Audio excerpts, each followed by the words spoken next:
Hey, what's up guys? Sark here. We're back playing Factorio. I actually started another world map. And doing a lot better just because I understand how this stuff works a little more. So just to give you a tour of my current setup. We have our coal mine right here, which is really old and outdated because I haven't been over here really since I plopped it down. But we have all these pumping out all of the coal, and then it's also siphoning coal back in so that it can feed itself. But then these tools only feed it so much before they stop, and then these ones are getting fully filled because they're getting filled from the other drill. So all this stuff is getting pumped out right here. We are coming along this huge path. Now here's where it kind of jets off into a whole bunch of different directions. What I have it going down into is our iron field down here is the first little jet off. So I've got it coming off this main track over here, which this line right here is pulling stuff into these these stone furnaces. And then these larger red ones are extended. Let's see, where are they? Long-handed inserters, which are pulling the iron that we get smelted out and dropping them off on this one. So, continuing along the coal path, this one's coming around this side. Oh shoot, hold on, let me just go and double check that these are all kept up. But yeah, so these drills right here are electric drills, so that's why I don't have anything pumping into them. They are getting powered by these electric poles, which are getting powered by our source over here, which we'll talk about later. So that's that. And these guys actually, like, my system's finally back up at a positive, I guess. Like, I've got more resources coming in than I am actually using. Which for a while there, I was actually on the other end where I didn't have enough until I added these. So these guys pump into there, which pump out there, which pump around, and then they go around to this big section over here, which we will continue to talk about. And then it's exactly the same over here, where I've got coal pumping into the or the iron plates pumping out of the furnaces, blah, blah, blah, blah. So up here I've got this one just pulling off whatever coal it can, which these ones are feeding into the boilers, which feed our steam engines. And we have our available performance and the performance, so we're like starting to break even, so I should probably think about adding another couple. We got our offshore pump, which is pumping into these pipes, which are coming to these boilers, which feed into this, which keeps the water going forward. And we got more boilers, more steam engines, to more boilers, to another steam engine. And then these things produce the power, which I feed all over my main, like, engineering monster. So these guys are our labs, which I have them on, like, 2 upgrades or so, I think. So these ones are getting both the red science packs and then the green science packs, which I took a really long time to devise how I was going to actually set that up, because I've got this huge mad system over here with bringing it all the way from all this junk over here. So we'll follow the red path for now. Actually, no, we'll come back to that because that's kind of later stuff. So continuing down the coal path, I had, like, my world that I had chosen wasn't exactly the greatest world, because my huge copper farm was like miles away from my iron area, and I really hope my stuff over there is doing fine. But anyway, so this one's extremely outdated as well, because it is still using the coal to mine, but that's fine because, I mean, we've got like a massive excess. So this is like my original system, where I've got the coal coming into this system, In fact, these guys are a waste over here. So, these ones will pull coal into the drills when they need them. And it's kind of like the end, like there's nothing more. This guy over here, this little burner,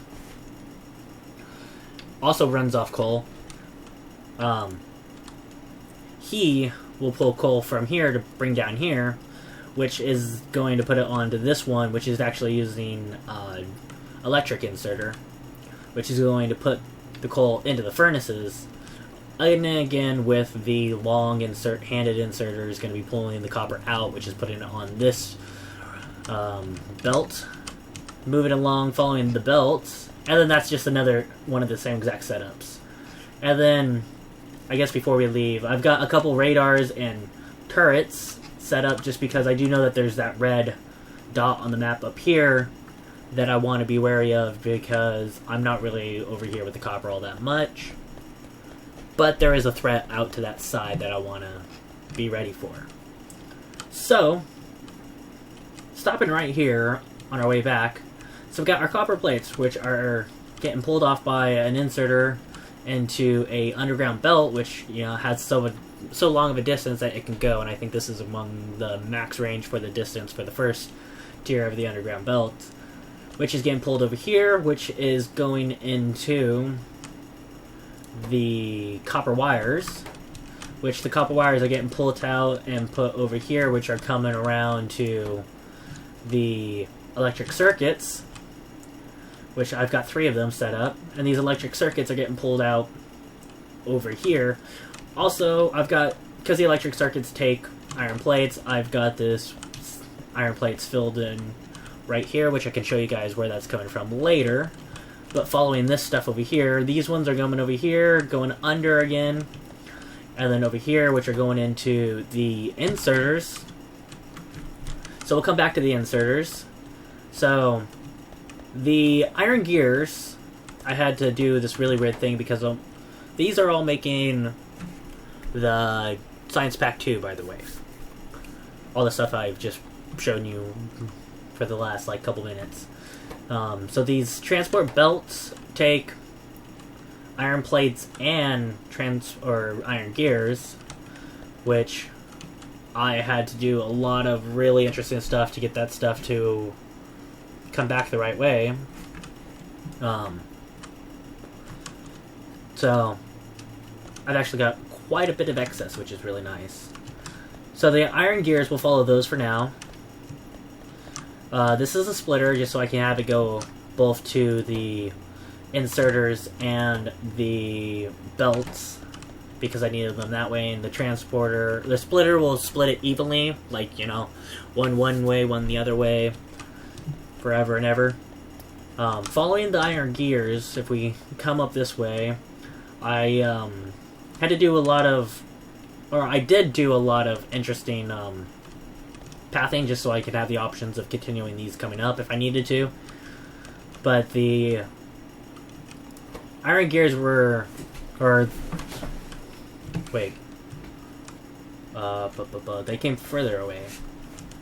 Yeah, so the iron gears are being made right here,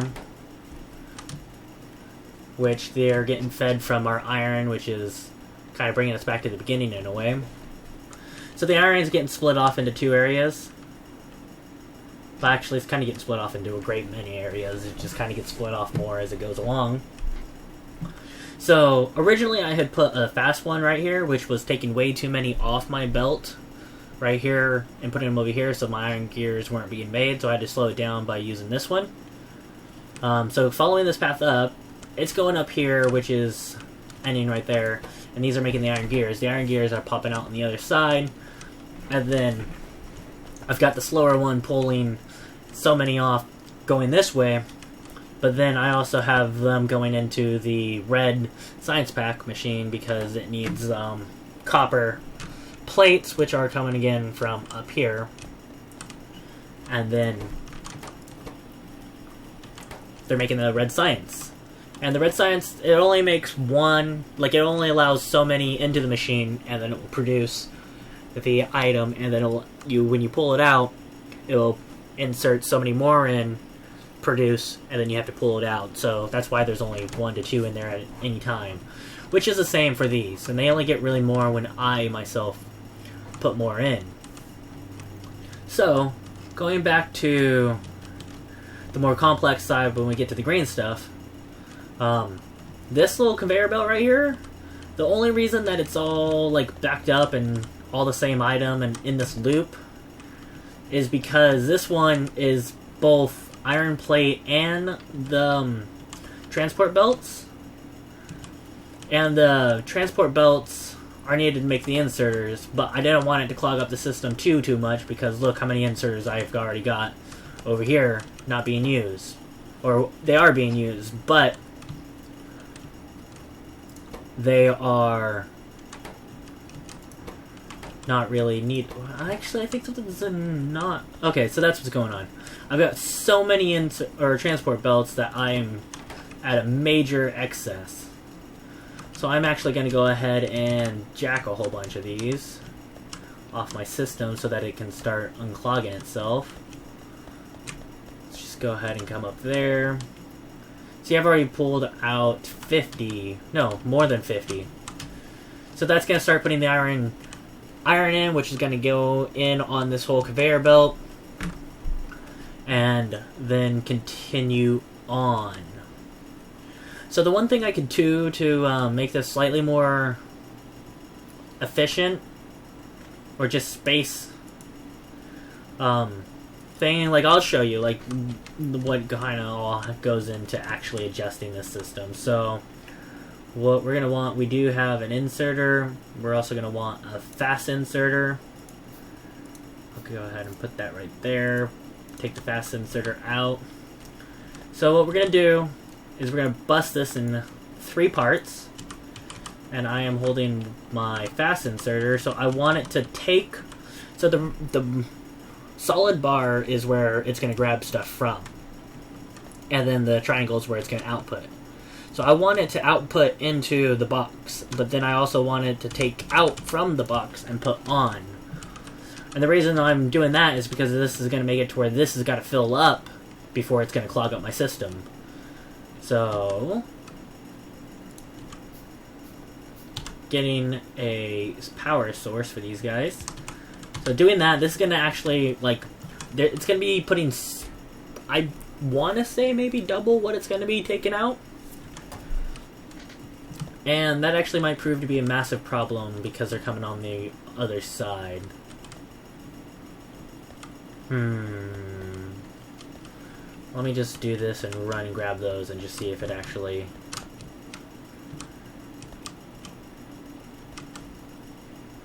Come on. I've got so many... There we go. So, hold on. Sorry guys. Well, I'm having to... Like, there's a lot of troubleshooting you have to do when you test this system out. Okay, will it actually... Yes, it's still grabbing them. Perfect. I just wanted to make sure that it was going to grab it from the other side. So yeah, this system will work all the way up until this one fills up. And then once that one fills up, these guys... You know, we'll actually show you what these green ones are, because these are really cool. They're smart inserters, so they're going to grab what I want it to grab and not anything else. So I want it to grab there. We want to filter out the transport belts. So that should help the iron get on here and get used, and then we're going to have so many more transporters or inserters. So this is like a lot of complex engineering that I have done just to learn on my own. Of course, so I'll be doing more, and this will probably be our main world from here on out, just because I've got a good setup. I'm kind of in the later stages, which the other one, I was getting there, but I just wanted to restart and have a fresh slate, a fresh canvas, so to say, on what I was crafting. So I hope you guys look forward to our next videos on Factorio.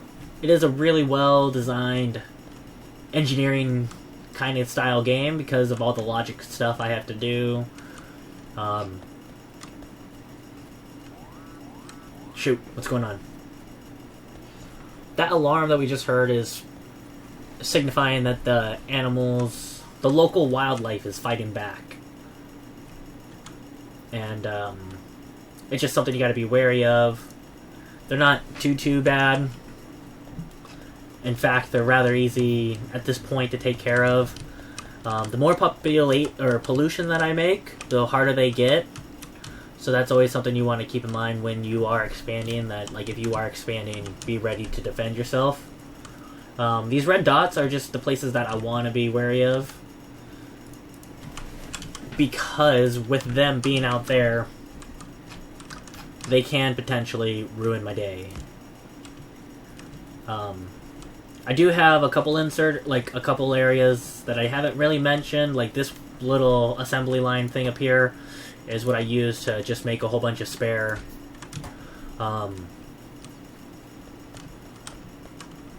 magazines, which aren't really, like, the only reason I didn't really mention it is because it's not something I build a lot of, because they do only attack every so often.